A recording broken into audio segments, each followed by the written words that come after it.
नमस्कार. आपण ऐकतोय जयश्रीताई पटवर्धन लिखित असामान्य व्यक्तिरेखा आणि विचार. आजचे आपले असामान्य व्यक्ती आहे अरुण करकरे. माझी मैत्रीण सौ स्वाती वर्तक यांचे भाऊ श्रीयुत अरुणजी करकरे सध्या अमेरिकेत असतात. ते ग्वाल्हेर जबलपूर इथेच शिकलेत. वयाच्या 19व्या वर्षी ते इंजिनियर झाले.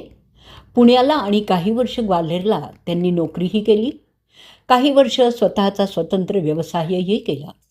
यांची पत्नीही पुण्यात नोकरी करत होती, पण दोघंही रिटायर झाले. त्यावेळी त्यांचा मुलगा पियुष आणि मुलगी संगीता अमेरिकेत नोकरी करत होते. तुम्ही दोघेच भारतात का राहता? इकडे आमच्याकडे अमेरिकेत या, असा आग्रह करू लागले. श्रीयुत अरुणजींचा मुलगा पियुष हाही पुणे पाचगणी इथेच शिकला. त्यांची पत्नी कमिन्स पुणे इथून इंजिनियर झाली आणि दोघेही नोकरीनिमित्त अमेरिकेला गेले आणि तिथेच स्थिरावले. ही मंडळी जरी अमेरिकेत गेली ना, तरीही ती आपल्या भारताला काही विसरली नाहीत. नवीन तंत्रज्ञान आणि स्वतःचं ज्ञान या जोरावर भारतातील लोकांसाठी काहीतरी करावं असं नेहमीच त्यांना वाटायचं. त्यांनी इन्क्युबेटर तयार करण्याचं ठरवलं. हा शब्द तसा आपल्याला नवीन नाही आहे.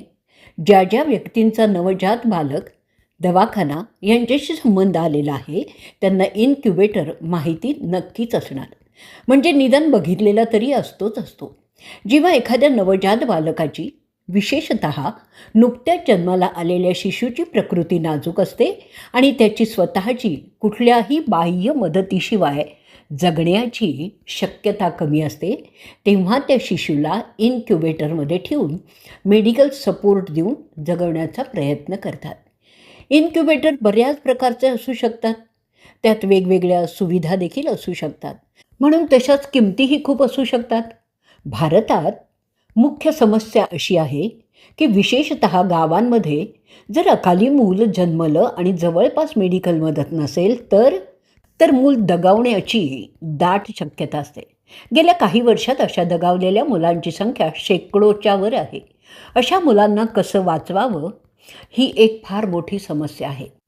अमेरिकेतील मूलतः भारतीय असलेले डॉक्टर नितीन चौथाई यांनी ही समस्या ओळखली आणि सेव्ह लाईव्ज हे ब्रीदवाक्य मनात ठेवून 2010मध्ये अमेरिकेत एक NGO आणि नंतर 2011 साली भारतात पालव ही संस्था स्थापन केली.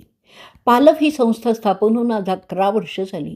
अगोदर पालव या संस्थेने अमेरिकेहून जुने आणि दान मिळालेले शेकडो इन्क्युबेटर्स आणि त्यांचे सुट्टे भाग भारतात पाठवून मेडिकल जगतात खूप मदत केलेली आहे.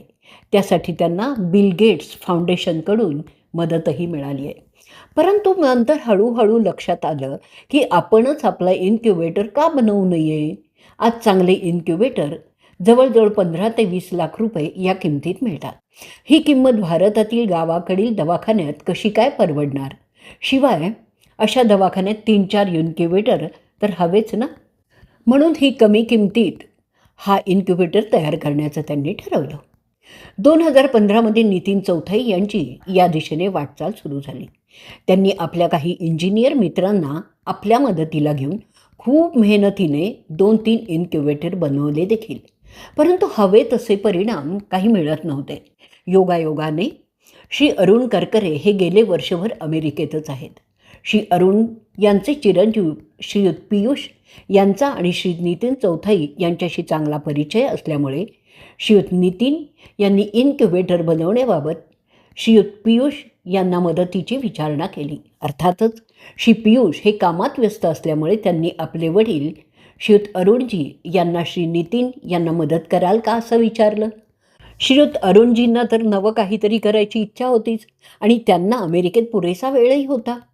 श्रीयुत नितीन त्यांनी केलेले इन्क्युबेटरचं मॉडेल अरुणजींना आणून दिलं आणि मग अरुणजी लागले कामाला. सुरुवातीच्या काही दिवसातच अरुणजींच्या लक्षात आलं की जे काही नितीन यांनी आणून दिलेलं होतं ते फारसं काही कामाचंच नव्हतं. म्हणून अरुणजींनी ते सर्व स्क्रॅप केलं आणि मुळापासून नव्याने कामाला सुरुवात केली. विचार आणि काम करता करता त्यांनी कामाची विभागणी केली. पियुष मेकॅनिकल गोष्टींकडे तर अरुणजी इलेक्ट्रॉनिक्स कंट्रोलकडे लक्ष द्यायला लागले.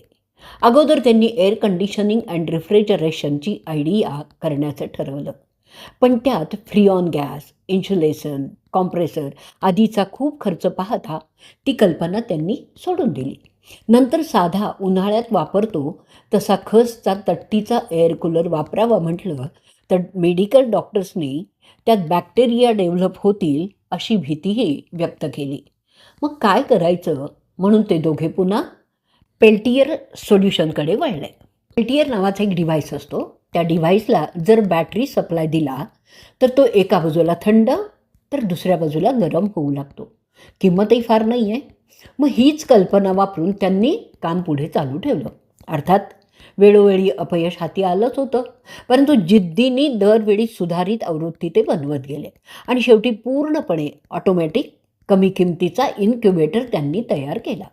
त्यांच्या या पहिल्या प्रोटोटाईपच्या फायनल इन्क्युबेटरमध्ये बेबीभोवती एक ब्लँकेट आहे, ज्यातून पाहिजे तेव्हा थंड द्रव्य वाहतं आणि बेबीचं टेम्परेचर कमी करतं. तसंच बेबी थंड जर असेल तर एक एअर हीटर चालू होतो आणि आतील हवामान तापत जातं. तसंच जर आतील आर्द्रता कमी असेल तर स्वयंचलित ह्युमिडिफायर चालू होतो आणि आर्द्रता वाढत जाते. अर्थातच या सगळ्या प्रक्रिया ऑटोमॅटिक चालू असतात. डॉक्टरला बेबी टेम्परेचर, एअर टेम्परेचर किंवा आर्द्रता किती ठेवायची आहे त्यासाठी पॅनलवर बटन्स आहेत आणि खरोखर आता किती टेम्परेचर, आर्द्रता आहे हे कळायला लहानसा डिस्प्ले पण आहे. आणि हे सर्व कार, व्हॅनच्या बॅटरीवर चालतं.